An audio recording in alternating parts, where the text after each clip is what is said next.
السلام عليكم حبايبي، ازيكم عاملين ايه؟ ان شاء الله تكونوا بافضل حال. ايسنج شوجر بطريقه سهله وبسيطه جدا. هعمله علشان ازين الكوكيز.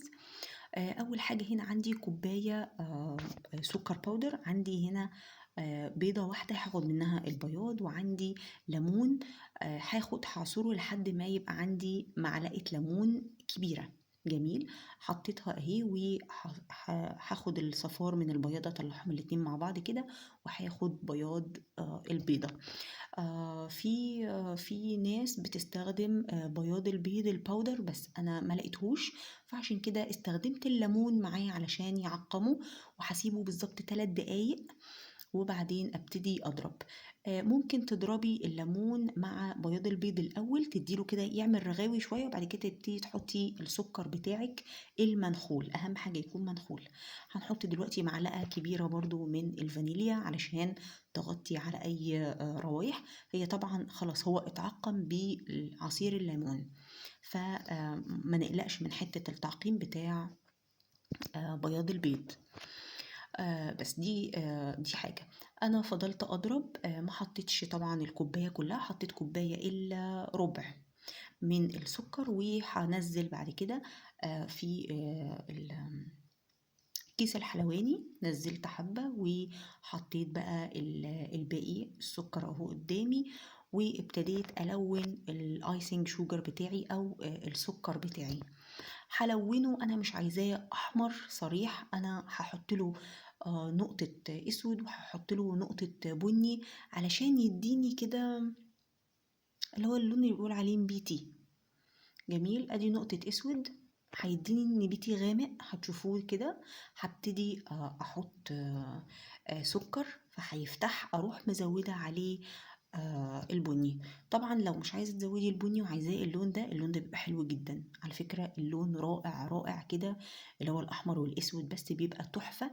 خصوصا كمان الالوان بتبقى محتاجه تخمير.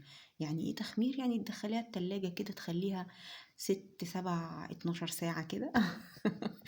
بيبقى كل ما اللون يقعد اكتر بيديكي لون واضح وقوي، بيبقى اللون ظاهر جدا. طيب انا هكمل بقى، ده اللي انا هعمل بيه اطراف الكوكيز، فلازم يكون عندي قوامه تقيل. فانا كملت بقية الكوباية، خدت حبة سايلين شوية، مش سايلين قوي، سايلين شوية، وابتديت ازود السكر بتاعي لحد ما ينزلش. يعني اضرب واجي انا يعني اشوفه كده وهو بينزل من المضرب، ما بينزلش او بينزل بصعوبة جدا جدا. جميل. دي التركاية واهم تركاية. ليه بقى؟ لان هوريكم دلوقتي وانا بعمل شايفين انا بحط الالوان، وانا بعمل بالكيس الحلواني اهو، شايفين نزل بصعوبة ازاي. ابتديت بقى خلاص احطه في كيس الحلواني. دي الكيس اللي هي الديسبوزبل دي، اللي هي تستخدميها وترميها. ابتديت بصوا اشكل بيه كده اهو. شايفين بقى انا عملته تقيل ليه؟ طب بس معلش يعني هنا اعذروني، لان انا ايدي ما بتبقاش مظبوطه خالص في اي حاجات كده يعني. اي حاجه اتك عليها ايدي لازم يبقى فيها رعشه. فهنا عندي يعني الخطوط مش مظبوطه قوي، بس هحاول اظبطها دلوقتي. يعني كنت بحاول بقدر المستطاع اني اظبطها. فجبت التب اللي هو الرفيع قوي، هوريهولكوا دلوقتي.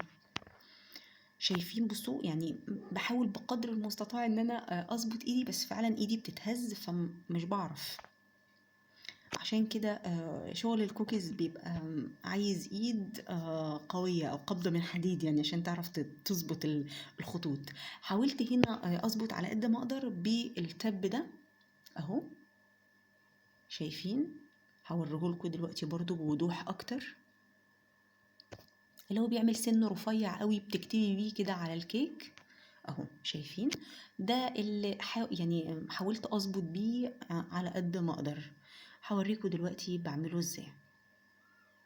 بس طبعا لو حد بيعرف يتحكم في ايده هتبقى المواضيع بالنسبه له سهله جدا، حتى لو بكيس الحلواني العادي يعني.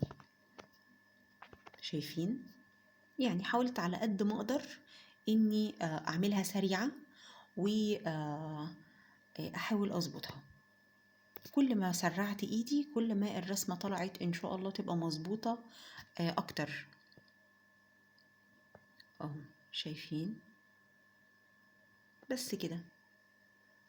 هوريكم بقى واحدة اهو، ده اللي هي اللي انا طلعته في الاول، السكر اللي انا طلعته في الاول، واحنا بنحشيه بقى كله بالسكر الابيض.